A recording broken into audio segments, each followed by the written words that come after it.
B.K.E now B.C.E. B.K.E stands for before the Kommonu Erani Oor Era. Erani Obiike repreisenti B.K.E and K.E stand for Kommonu Erani. Why B.K.E is used in place.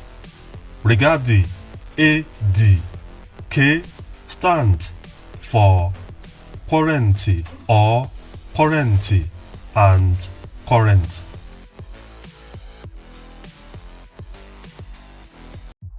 AD Dorafo, meaning in the year, referring Lord Igbo. Di Doro Okanem Urata. Dorafo means emperor year.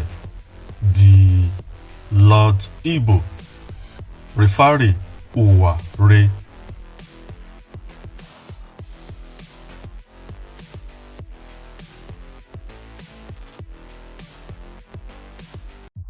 The most obvious to a modern investigator, it is the tongue of the language which they share with the Uwaren original ancestors.